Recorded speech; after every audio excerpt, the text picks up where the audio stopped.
Di satu hari Minggu pagi, saya lewat satu gereja dan melihat dua orang muda berpakaian rapi siap pergi ke gereja.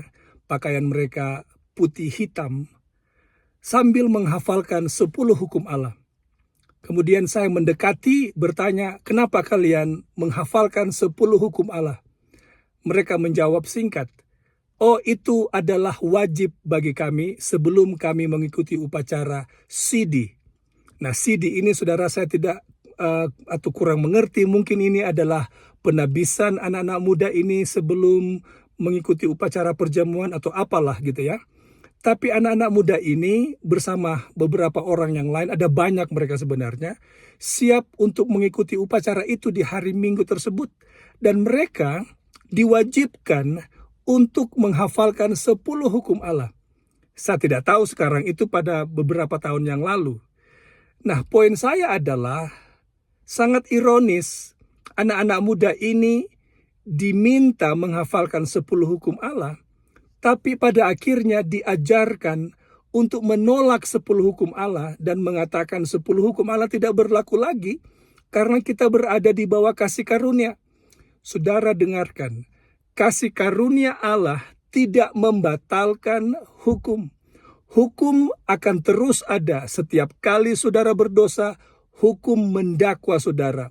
Tetapi di waktu yang sama, kasih karunia Allah membebaskan saudara. Itulah sebabnya 1 Yohanes 1 ayat 9 berkata, jikalau kita mengaku dosa kita, maka Ia adalah setia dan adil, akan mengampuni segala dosa-dosa kita. Itulah arti kita tidak berada di bawah hukum, tapi di bawah kasih karunia. Karena kasih karunia itu saudara diampuni, tetapi kasih karunia itu tidak membatalkan perintah-perintah Allah atau 10 hukum Allah.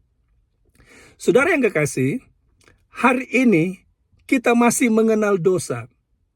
Apa itu dosa?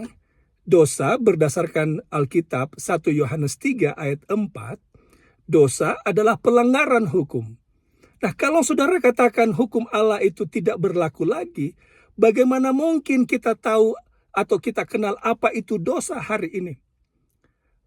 Kita masih mengenal dosa hari ini dan tahu kalau mencuri itu salah, membunuh itu salah, berzina itu salah, karena 10 hukum Allah masih berlaku.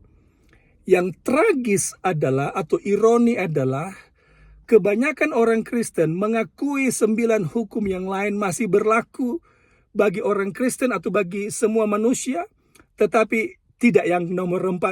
Nomor 4 mereka tolak mati-matian. Saudara dengarkan, dari awal setan membenci hari Sabat.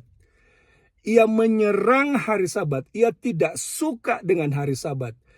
Itulah sebabnya ia berbuat apa saja agar manusia tidak menghormati Allah dengan beribadah pada hari yang Allah tetapkan, hari Sabat. Panggilan saya kepada saudara, kita harus seperti Petrus yang berkata kita harus lebih taat kepada Allah daripada kepada manusia. Semoga saudara dikuatkan, adalah doa saya.